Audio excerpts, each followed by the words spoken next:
మన ప్రభు అయిన యేసుక్రీస్తు నామములో అందరికీ హృదయపూర్వక వందనాలు తెలియజేస్తున్నాను. ఈరోజు మనం దేవుని వాక్యాన్ని మనం ధ్యానించుకుందాం. మత్తయి సువార్త 9వ అధ్యాయము 27వ వచనాన్ని మనం చదువుకుందాం. మత్తయి సువార్త 9వ అధ్యాయము 27, 28వ వచనాలు మనం చదువుకుందాం. యేసు అక్కడ నుండి వెళ్ళుచుండగా ఇద్దరు గుడ్డివారు ఆయన వెంట వచ్చి, దావీదు కుమారుడా, మమ్మను కనికరించుమని కేకలు వేసిరి. ఆయన ఇంట ప్రవేశించిన తర్వాత ఆ గుడ్డివారు ఆయన ఎద్దకు వచ్చిరి. యేసు, నేను ఇది చేయగలనని మీరు నమ్ముచున్నారా అని వారిని అడగగా, వారు నమ్ముచున్నాము ప్రభువా అని ఆయనతో చెప్పిరి. ప్రైజ్ గాడ్, హల్లెలూయా. దేవుని వాక్యాన్ని మనం ఈరోజు చూసినట్లయితే దేవుని యొక్క వాక్య సందేశం ఏంటంటే, దావీదు కుమారుడా, మమ్మను కనికరించమని కేకలు వేసిరి. మరి ఈ వాక్యంలో తెలుసుకోవాల్సినటువంటి విషయం ఏంటంటే, మనకి సహాయం అవసరమైనప్పుడు మన ఎదుట దేవుడు మనకి ఆయన సన్నిధి ఉన్నప్పుడు మనము దేవుని పిలవాలి. ఎలా పిలవాలంటే, దేవుని కేకలు వేసి మనం పిలవాలి. దేవుని మనం కేకలు వేశారు. వాళ్ళు ఏం చేశారంటే, దేవుణ్ణి మరి ఆయనకి వినబడే విధంగా గట్టిగా కేకలు వేశారు. ప్రైజ్ గాడ్, హల్లెలూయా. ఆయనకి కేకలు వేసి, ప్రభువా ప్రభువా, దావీదు కుమారుడా, మమ్మల్ని కనికరించుమని కేకలు వేశారు. ప్రియులారా, ఈరోజు మన జీవితాల్లో మనకి అవసరత ఉన్నప్పుడు, మనకి సహాయం అవసరమైనప్పుడు మనం ప్రభు వైపు తిరిగి మనం కేకలు వేస్తున్నామా? దేవుడే సహాయం చేయగలడని, ఆయన తప్ప మాత్రమే కాక మరి ఇక ఎవరు కూడా సహాయం చేయలేరని మనకు నమ్మకం అనేది ఉందా? మనం ఆ విధంగా దేవుణ్ణి మనం వెతుకుతున్నామా? ఆ విధంగా దేవుణ్ణి మనం కేకలు వేసి మనము ఆయన సన్నిధిలో మనం ప్రార్థన చేస్తున్నామా? మన అవసరతల కొరకు, మన సహాయం కొరకు ఏ విధంగా మనం దేవుణ్ణి మనం వెతుకుతున్నామో, మరి దేవునికి మనం ప్రార్థన చేసేటప్పుడు, దేవుని మనం వెతికేటప్పుడు, ఆయన దగ్గర మనం సహాయాన్ని పొందుకునేటప్పుడు మనం పిల్లరా ఆయన సన్నిధిలో కేకలు వేసి, గట్టిగా ఆయన సన్నిధిలో కేకలు వేసి మన యొక్క అవసరతలను బట్టి ఆయన సన్నిధిలో మనం వేడుకోవాలి. ఆ విధంగా ఆయన ఇక్కడ ఇద్దరు గుడ్డివారు చూసినట్లయితే వాళ్ళు కేకలు వేశారు.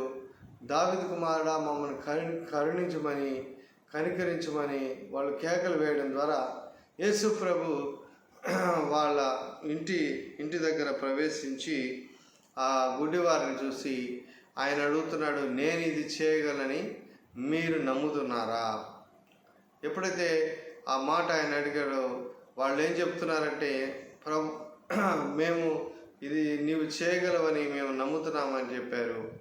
ఆ విధంగా ప్రభువు మనల్ని అడిగినప్పుడు, ప్రభువుని మనం అడిగినప్పుడు ఆయన మనల్ని తిరిగి వేసేటువంటి ప్రశ్న ఏంటంటే, నువ్వు నా దగ్గరికి వస్తున్నావు, నా సహాయం కొరకు నువ్వు ప్రార్థన చేస్తున్నావు, నా ఎదుట నీ యొక్క అవసరత కొరకు నాకు మొరపెడుతున్నావు, కానీ నువ్వు ఏదైతే మొరపెడుతున్నావో, ఏదైతే సహాయం కొరకు అడుగుతున్నావో దాన్ని నేను చేయగలని నువ్వు నమ్ముతున్నావా అని దేవుడు తిరిగి మనకి ప్రశ్న అనేది వేస్తున్నాడు. చాలామంది సహోదరులారా, మనలో దేవునికి మనం మొరపెడుతూ ఉంటాం కానీ, దేవునికి మనం ప్రార్థన చేస్తూ ఉంటాం కానీ, మన అవసరతల నిమిత్తం ఆయనకి మొరపెడుతుంటాం కానీ, తిరిగి ఆయన మనకి దీనికి సహాయం చేస్తాడనే విశ్వాసం అనేది ఉండదు. అనేక మందిలో అలాంటి విశ్వాసం అనేది ఉండట్లేదు. మనం ఎలా ఉందంటే, మన ప్రార్థన దేవునికి మనం మరి చెప్పినట్లుగానే దేవునికి ఆయన ఎదుట మనం ఒక పత్రిక తీసుకొని, లేకపోతే ఒక లెటర్ తీసుకొని ఆయన ఎదుట మనం చదివినట్లుగానే మన ప్రార్థన ఉంది. కానీ మన ప్రార్థన మనం చేసాము, నిశ్చయంగా దీనికి సమాధానం వస్తుంది, లేకపోతే నిశ్చయంగా దీని తర్వాత మనం జరగబోయేటువంటి ఆ యొక్క కార్యాలు మనం చూస్తాము అనేటువంటి విశ్వాసము, మనం ప్రార్థన చేశాం కదా, మరి దేవుడు మనకి సహాయం చేస్తాడు కదా అనేటువంటి విశ్వాసం మనకి లేకుండా పోతుంది. ప్రైజ్ గాడ్, హల్లెలూయా. కాబట్టి మనం ప్రార్థన చేసేటప్పుడు మనం వేటినైతే మనం అడుగుతామో వాటి నెలను మనం పొంది ఉన్నామని మనం విశ్వసించినట్లయితే నిశ్చయంగా దేవుడు సమస్తాన్ని మనకి అనుగ్రహిస్తాడు. అయితే మనం ఇక్కడ ఏం చేస్తున్నామంటే, మనం ప్రార్థన చేస్తున్నాం కానీ దేవునికి మరి ఆయన ఎదుట ఒక పత్రిక వలె మనం చదువుతున్నాం కానీ మరి తిరిగి ఆయన సహాయం చేస్తాడని ఎదురు చూడట్లేదు. తిరిగి సహాయం చేస్తాడనేసి ఆయన సహాయం కొరకు ఎదురు చూడట్లేదు. ఆయన చేసేటువంటి ఆయన సహాయం కొరకు ఎదురు చూడకుండా మరి ప్రార్థన చేసేసి మనం ఆయన కొరకు వేచి ఉండకుండా, ఆయన కొరకు ఎదురు చూడకుండా, ఆయన వలన మనకి సహాయాన్ని పొందుకోకుండా ఏం చేస్తున్నామంటే మనం మర్చిపోతున్నాము. హల్లెలూయా. విశ్వాసం లేకుండా మనం జీవిస్తున్నాము.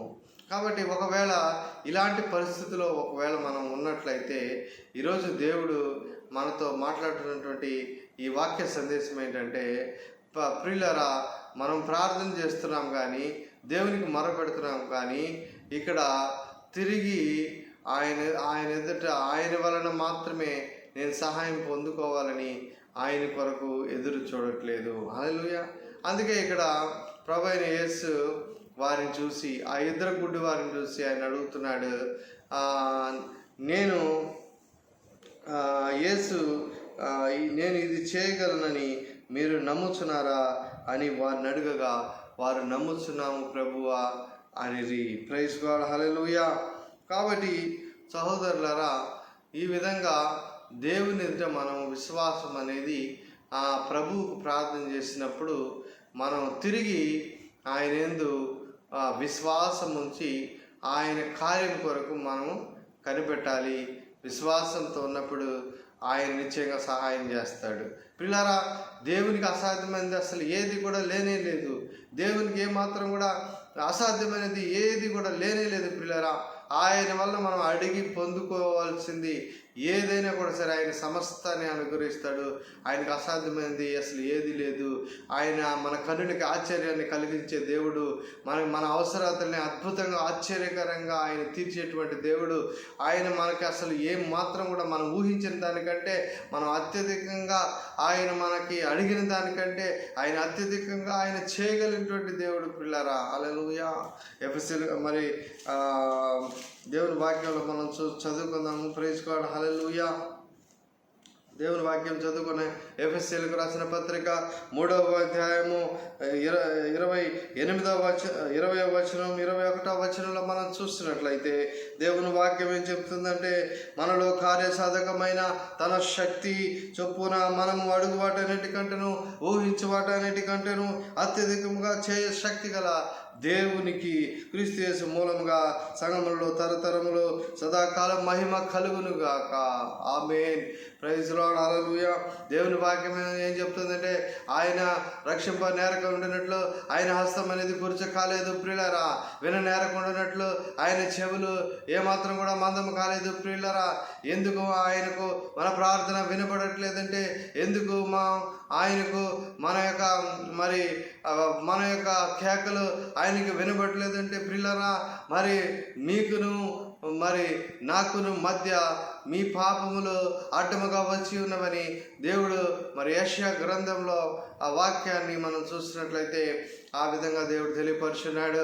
అవును ప్రియులారా, దేవుని యొద్ద నుండి మనం సమాధానాన్ని మనం పొందుకోలేకపోతున్నామంటే, దేవుని యొద్ద నుండి మనము ఆయన యొక్క శక్తిని ఆయన యొక్క మరి సహాయాన్ని పొందుకోలేకపోతున్నామంటే మరి ఆయన చెప్తున్నాడు, ఆయన హస్తమాసలు ఏమాత్రం కూడా కుర్చ కాలేదు. ఆయన హస్తం ఏమాత్రం కూడా ఆయన హస్తం కుర్చ కాలేదు.